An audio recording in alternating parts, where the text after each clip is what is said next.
ekya gavumenti okwongeza emisolo ku bintu naddala amafuta kuba petroli baatugambye bayongezaako 10%. Essaawa zino buli gavumenti beeyongeza amafuta wadde nga bajeti tennaba kutandika zo pampu zitandikirawo okwongeza amafuta ago, naye tetwagiba na buzibu mu kwongeza mu mafuta oba emisolo singa emisolo egivaamu gikola emirimu gyaffe ng'egitugasa awamu ng'eggwanga.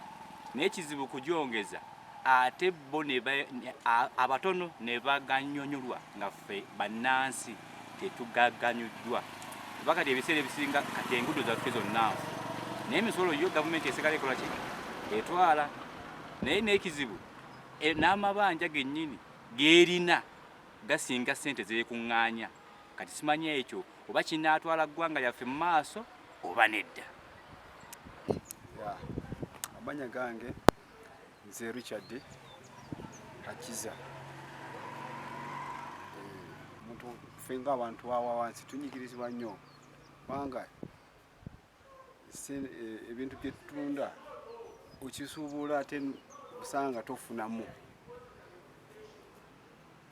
Kisusse nnyo kubanga omuntu nganze omuntu wa wansi kiba kinkosa bubi nnyo kubanga kisobola okuba mungi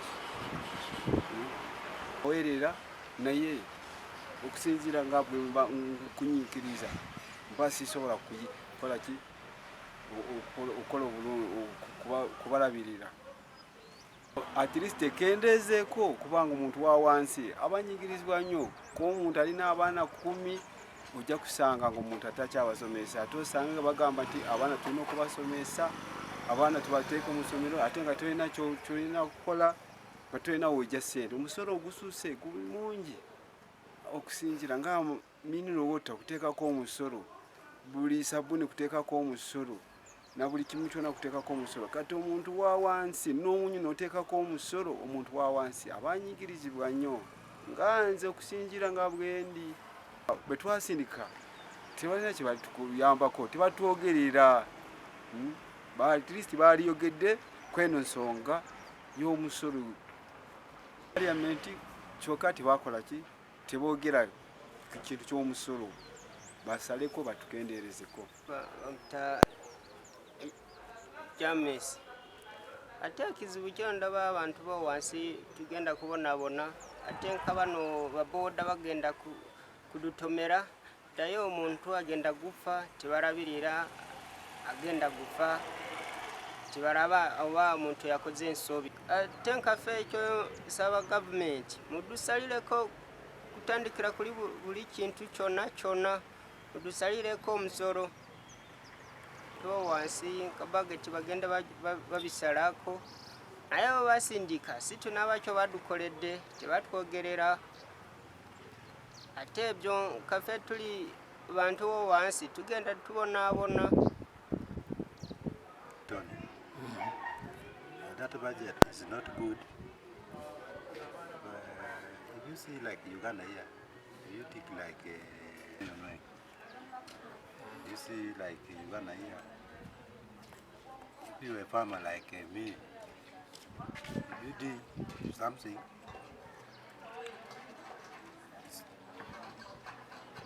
this is Tony. That budget is not good. I request in government of Uganda to reduce that budget because it's not good. That's not favor Uganda because if you're a farmer like me, it's not good. No money to buy petrol, no money to buy paraffin, no money to buy anything. It's not good. Because a farmer like me is going to dig like because of food only, not for money. Now I request in government to reduce that budget. Thank you. Muyasemuju era ye yafa opposition ngegamba nti nno tukendeze ku kwejalabya tusobole ofuna sente zitambuza emirimu emirala. Ngeyakasayija egamba twongeze emisolo tusobole okuyimirizaawo eggwanga nga bino ffe bye tubalaze nti kino kyakwejalabya kino kyakwejalabya kino kyakwejalabya bakivuddemu.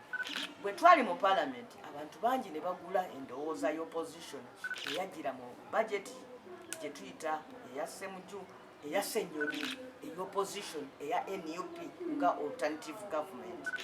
Ffe twayimiridde ku saidi yaffe egamba nti teweetaagisa kwongeza misolo, si lwakuba ntulowooza nti emisolo tegisaana kuweebwa, emisolo gisaana okuweebwa, naye nga naffe tugamba nti si kirungi kuggyako bantu musolo mu ngeri eneebaleka ng'ate bizinensi ozise. So nga ffe tugamba nti tewali na bwetaavu bwongezesa misolo in any case nga tusaijestinga na kusala ku gimu. Naye mu paalamenti ebintu bisalwawo numbers. Omulundi guli twali tuwangudde ne sipiika n'agamba nti tuyimirizeemu tubiddemu omulundi omulala. Twagenza okubiddamu nga bannaffe bakokasinze dda nga bawagira eyo bajeti ya Kasayija n'ebyo ebigirimu byonna ebyokutikka bannansi omusolo. Ekigenda okubaawo bizinesi zigenda kugalwawo buggalo. In fact yo gavumenti erowooza nti egenda kukama amata mu nte nga tegiriisa nga tegisaasira nga tegijjanjaba, ejja kufiirwa ente yonna. Era wano we tulaga eyo enkola egenda ku kyova olaba kati otambula mu bibuga ng'osanga balanga amaduuka agatali mu bantu tuleeti wano nawali. So nga luli abantu beekwatanga misingi gya bizimbe nga n'omuntu oluva mu dduuka abaako abalala 10 abalipaaza, naye kaakati ebizimbe byereere kubanga abantu bagaddewo bizinesi tezikyasobola kutambula. Emisolo Mwami Museveni emisolo gyaleese gifuula gavumenti okufuuka nannyini bizinesi ne gifuula nannyini bizinesi omukozi wa gavumenti atasasulwa. Ab'ebyokwerinda batandise okugenda nga bakwata abasuubuzi baffe nga babatiisatiisa, ng'era bakozesa n'abamawulire abamu okutiisatiisa mbuno Mwami Museveni yazudde obujulizi nti abasuubuzi bano balina eggwanga ery'okumuliraano eritayagaliza Uganda kulaakulana byefuna eryabataddemu ssente bajje bateekewo akeediimo. Era tusuubira bangi ku bo bayagala kutandika kubakwata kubatwala eyo Safe House kubatulugunya. So nga ate abasuubuzi bano beekalakaasa nga kikkirizibwa mu constitution mu nkola ey'emirembe nga kye bagenderera kulaga butali bumativu era ne babulaga mu butongole. Tebalina kye bayonoona, tebalina gwe baakuba, tebalina gwe baavuma. N'olwekyo kitwewuunyisa okuba nti gavumenti teyabawuliriza, naye ekyokubiri batandise n'obbasaako ebisangosango kubanga ye Mwami Museveni akimanyi nti nno mu by'olujasijaasi kafulu buli muntu yenna amuwalaawala amuzzamu eyo enkola nti gwe ne bw'omugamba nti emisolo mingi ekifo ky'okujja ku mmeeza mubale emisolo atandika kuteekako mundu, atandika kuteekako obuyeekera, atandika kuteekako nti nno oyagala kusuula gavumenti.